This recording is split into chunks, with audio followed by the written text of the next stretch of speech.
Imagine a world where every child, no matter their background, has a chance to dream and achieve. Today I'm sitting with the inspiring founders of Under the Bridge Initiative, an NGO transforming the lives of street children, Almajiri and internally displaced children through education. Let's dive into their story. My name is Ndidamaka Durubo and I'm the co-founder of Under the Bridge Initiative. Under the Bridge Initiative is mainly focused on teaching children, the street children like the Almajiri and internally displaced children of northern Nigeria. This initiative started September 2021 after the ease of the COVID. It was a burden on our hearts to see lots of internally displaced children on the streets of Aripo begging for money. They will just tap you and stretch their hands to you to ask for him. So we saw it and we were like, these children should do better. So that is how we came about teaching them. Myself with my team, we started directly under the bridge. The Almajiri system, predominantly in northern Nigeria, involves 9.5 million children, many of whom end up on the streets due to lack of resources and proper support from the system. Okay, so far we've had about 75 children, and before then I've not really worked with children. So working with these children has given me a lot of insights on how to actually relate to children. It's been really challenging, especially with the kind of children that I've been working with, but so far it's been really rewarding. These children are violent normally. The first time we started with them, we met them under the bridge in Arepo, that's the Lagos-Ibadan Expressway, and some of them threatened to even beat us because they felt that we're not of the same religion, so we had no reason or we had no right to teach them basically.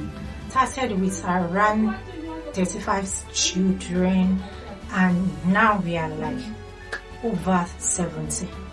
This year when we had an issue with where we were before under the bridge, when the children are being molested, harassed, and lots of guys come there to smoke, and at the same time they are using that place for their toilets. So it was an issue for us.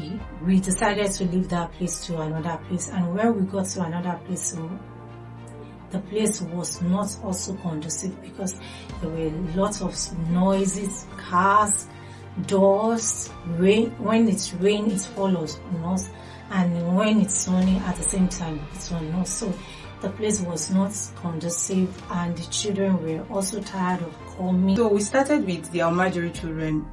Basically, we started with them at first, and the parents just believed that we wanted to take their children away, and they felt that we are taking off their begging time. So, because what they do basically is they beg for the parents. So, if we take them to school at that time, they would not have the opportunity to bring money home to the parents as they usually do. So, they felt that okay, we're trying to cut that off, and they didn't want that as their parents. Studies show that every year a child spends out of school reduces their earning potential by at least 10%. Imagine the cumulative effect on a community or a country.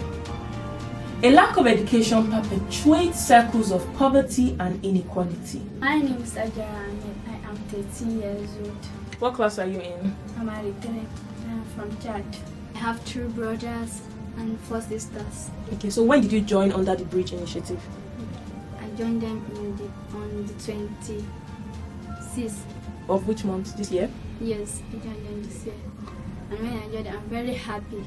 When I was going to community school, I was even like, my mom was just spending money. How am I going to learn and be a lawyer? My mom said, don't worry, you will still be a lawyer if that's what you want. I even ran from the school. I did not want to go to school. I would run here, be running here. Someday I will go, someday I will not go. The day that I start here, I can even spell my name, spell 2 letters, 3 letters.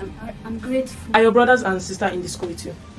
It's only my sisters, but my brothers are in the village. Your brothers are in the village? Yes. Okay, so what do you have to say to your teachers? I'm thankful to them. They are very, very trying hardly.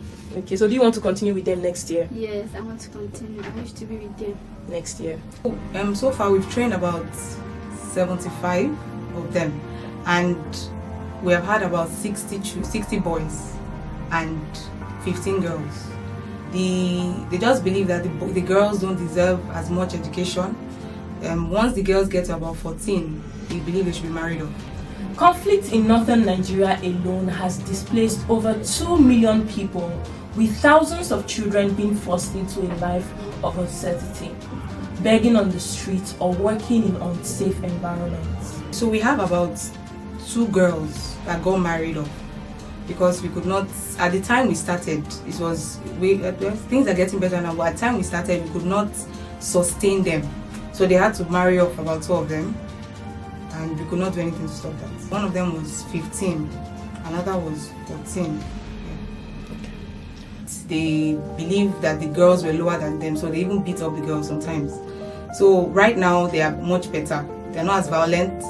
They respect the ladies now, especially. So sometimes the girls now see that as an opportunity to even be rude because they see that, okay, we are fighting for them.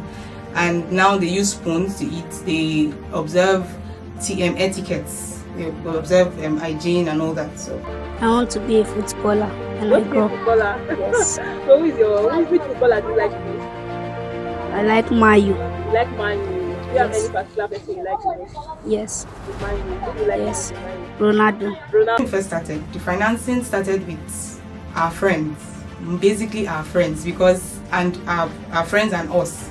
So little money that we got from what we do and our friends, we used it to finance the project. Right now, it's still our friends. It's still people that we know. We had a party just recently, and Pepsi gave us about 20 packs of drinks. That's the major support we've gotten from a company so far. And another company also gave us like cartons of chocolate drinks. So right now, we need a lot of finance, a lot of funding. Where we are right now is being demolished. Will be demolished by the end of this year because it's been sold. And transportation is also a problem for the children because some of them trek from as far as, I don't know how to explain it, because some people, I live in Aripo, where our school is in Aripo, so they transport themselves from as far as Wawa and places like that down. They walk down, not that they enter any form of transportation. They walk down from their houses to the school. They go through a lot of stress doing that. So by the time they get to school, they are tired. Also, food is another major problem that we need help in.